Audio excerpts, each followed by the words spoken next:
불교의 가르침은 무엇일까요? 한마디로 말하면 괴로움을 없애는 가르침입니다. 그래서 불교 수행은 괴로움을 인식하는 데서 시작합니다. 혹시 삶에 만족해하는 사람이 있다면 시야를 시간과 공간으로 확장해서 볼 필요가 있습니다. 그러면 생로병사가 심중에 부각하면서 괴로움이 스멀스멀 올라오게 됩니다. 얼마 지나지 않아 병들어 죽고 그 시신은 불태워지거나 땅속에 묻혀 썩게 된다는 허망함에 고뇌하게 되겠지요. 구태여 생로병사가 아니어도 다른 무언가라도 떠올려 괴로움을 인식하고 그 수위를 최고로 높일 필요가 있습니다. 이때의 괴로움은 현실을 직시함으로써 생겨난 합리적인 심리 상태입니다. 생로병사를 잊거나 혹은 종교적 신앙으로 의식을 마취시키면 괴로움은 잦아들지만 오히려 현실과는 동떨어지게 됩니다. 아무튼 적당히 괴롭거나 두려워해서는 불교의 한 발짝도 들여놓을 수 없습니다. 인생이 무상한 고해라는 생각이 굳어져야 불교의 수행문이 열리게 됩니다. 이렇게 불교 수행의 준비 운동이 끝났으면 이제부턴 괴로움을 없애는 방법을 찾으면 됩니다. 괴로움을 없애려면 당연히 괴로움의 원인부터 알아야 합니다. 그 원인을 불교에서는 취착으로 봅니다. 오감을 통해 들어오는 대상들의 마음이 철썩 붙게 됨으로써 괴로움이 생겨난 것이지요. 그리고 대상에 휘둘리게 되면서 아상이 형성되고 동시에 피조물로 조각나면서 생로병사의 윤회에 걸리게 됩니다. 이런 이유로 대상으로부터의 자유가 괴로움의 해결책이 됩니다. 그러니 생각을 끊어 마음을 비우는 수밖에 없습니다. 생각이 있는 한 대상에 대한 취착은 그대로 이어질 테니까요. 그러면 어떻게 해야 생각을 끊어 마음을 비울 수 있을까요? 여기에 대한 구체적인 수행법들이 쭉 등장하게 되는데 그것들이 팔정도와 윗바사나를 위시해서 이후에 등장하는 조사선, 간화선, 묵조선 등의 수행법들입니다. 결국 불교 수행이란 것은 고진멸도의 사성제의 틀가지 안에 있고 그래서 사성제의 가르침이 불교의 대들보가 됩니다. 그렇다면 사성제가 온전한 가르침이 맞을까요? 네, 맞습니다. 제가 수행자에겐 딱 맞는 최상의 수행입니다. 다만 출가 수행자에겐 한없이 떨어지는 가르침입니다. 왜냐하면 일종의 방편이니까요. 익히 아시다시피 세조는 득도한 이후에 전법할 방법이 없다고 판단했습니다. 그런데 어쩌다가 사성제를 찾아내면서 전법할 수 있겠다고 생각을 바꿨을까요? 상식적으로 그건 말이 안 됩니다. 세조는 아무리 공부해도 전법할 방법이 없다는 사실을 알고 가르침을 접으려 했습니다. 이것은 그가 입을 열면 평생 동안 방편밖에 설할 수 없다는 뜻이기도 합니다. 그 방편들 가운데 돋보이는 것이 연기와 중도, 사성제 같은 것들이고요. 그렇다면 왜 세조는 사성제를 설할 수밖에 없었을까요? 강아지에게 불법을 설하면 깨달을 수 있을까요? 불가능하겠지요. 네안데르탈인에게 불법을 설하면 깨달을 수 있을까요? 당연히 불가능할 것입니다. 그러면 세존 당시의 사람들에게 불법을 설하면 깨달을 수 있을까요? 그 당시 사람들의 의식 수준은 오늘날에 비하면 한참 떨어질 수밖에 없습니다. 첫 번째로 언어가 부족합니다. 의식의 레벨은 곧 언어의 질과 양에 비례합니다. 언어가 곧 개개인의 영역이고 나아가 인류 문명의 발달 척도가 됩니다. 그런데 언어의 부족을 겪고 있는 당시 사람들의 의식 수준으로는 깨달음을 거머쥘 함량이 턱없이 부족합니다. 두 번째, 당시 사람들은 차안과 피안의 이원론에 흠뻑 길들여져 있었습니다. 이원론은 오늘날까지도 거의 대부분의 종교 교리를 꽉 메우고 있는데 이것에서 자유롭지 못하면 수행은 단 한 발짝도 나아갈 수 없습니다. 세 번째, 신앙과 기의에 의존하는 풍토가 팽배해 있었습니다. 모든 것을 바쳐 신앙하는 풍토는 수행에 커다란 걸림돌이 됩니다. 이상과 같은 이유로 인해 세조는 사성제를 설할 수밖에 없었습니다. 다시 말해 괴로움을 소멸하는 진리로 불교의 겉모습을 꾸민 것이지요. 사실상 거의 모든 사람들은 괴로움을 없애 행복해지는 것을 간절히 원합니다.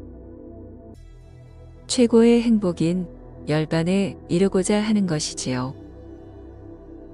그러니 소비자의 욕구에 부응해 그것에 맞는 상품을 제시할 필요가 있고 그래서 나온 것이 바로 사성제입니다. 이렇게 되니 따르는 제자들이 부쩍 많아지고 당시의 절대적인 영향력을 발휘하던 브라만교 가운데서 불교를 발화시킬 수 있었던 것입니다. 세조는 사성제로 수행자들을 모으고 그 가운데 근기가 뛰어난 제자들을 위해 연기와 무아의 가르침을 내렸습니다. 연기와 무아는 중간 수준의 제자들을 위한 주옥 같은 가르침인 것이지요. 이렇게 불교를 출범시킨 세조는 어떤 생각을 했을까요? 세조는 훗날 기라성 같은 상근기의 제자들이 나와 불교를 더욱 발전시킬 것을 바랐을 것입니다. 그 기대에 부응한 것이 바로 대승불교입니다. 용수를 비롯한 상근기의 제자들이 등장해 공을 불교 철학의 상층부로 올리고 세친을 비롯한 여러 수행자들이 합심해 우수한 심리학적 체계를 세웁니다. 그리고 달마를 위시한 선지식들이 선불교를 통해 이원론적 관습을 부수고 사사무해한 이런 론적 기둥을 올립니다. 이렇게 세존이 올린 불교의 기치는 후대로 갈수록 점점 더 발전해 오늘날의 불교 원형이 만들어지게 됩니다. 그래서 불교엔 비불설이란 것이 적합하지 않습니다. 부처님의 말씀이 아니라고 비판하면 그건 부처님만 전적으로 옳다는 것이 되고 결국 부처님 신앙이 되고 맙니다.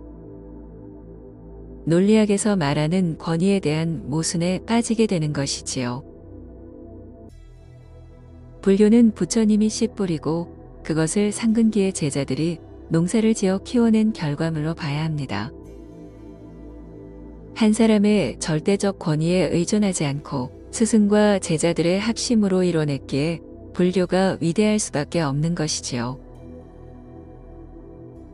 다만 아쉬운 점은 아직도 불교는 완성되지 않았다는 점입니다.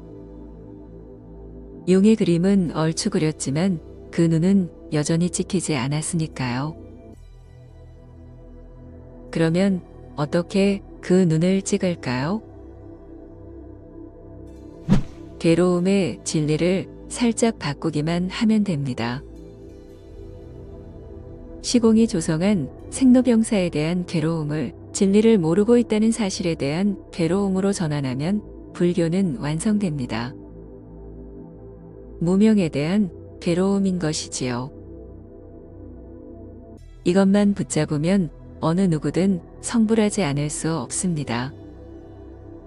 왜냐하면 어떤 사람을 막론하고 이미 깨달아 있기 때문입니다.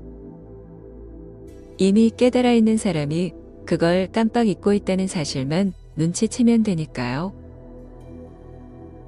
따라서 진리에 대한 가래를 일으켜 그것을 계속 유지한다면 당신은 세존이 이루었던 무상정등각을 필히 성취하게 될 것입니다. 이렇게 말하면 깨달음이 대단히 쉽다고 생각하시겠지요. 하지만 이건 어마어마하게 어렵습니다. 구조적으로 안 된다고 봐야 합니다.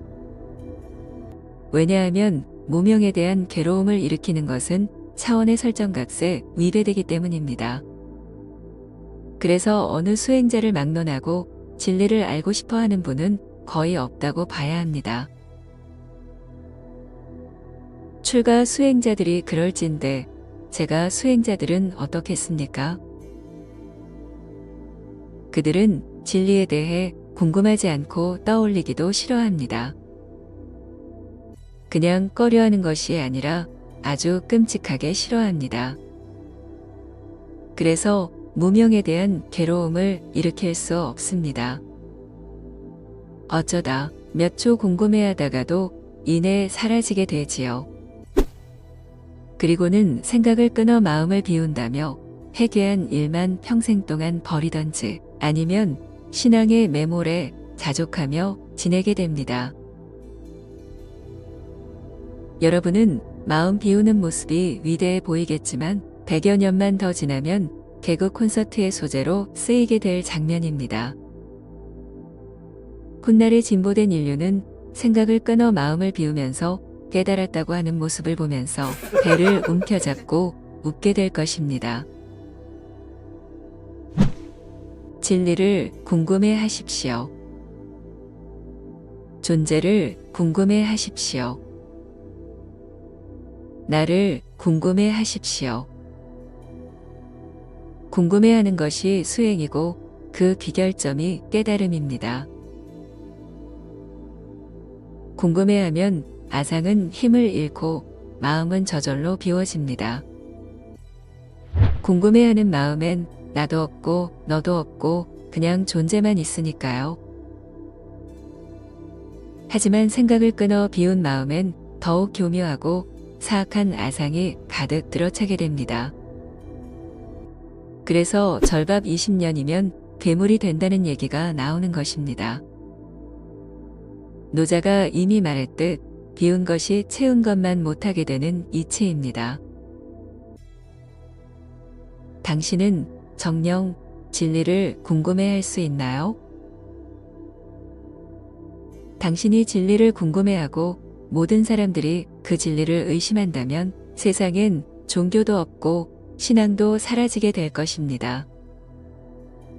또한 마음을 팔아먹고 사는 가련한 수행자들도 찾아볼 수 없게 될 것입니다. 인간의 영혼을 갉아먹고 사는 종교라는 기생충이 없는 세상. 그런 청정한 환경에서 깨달음이 보편화되는 세상을 꿈꿔보는 것은 너무 무리한 바람일까요?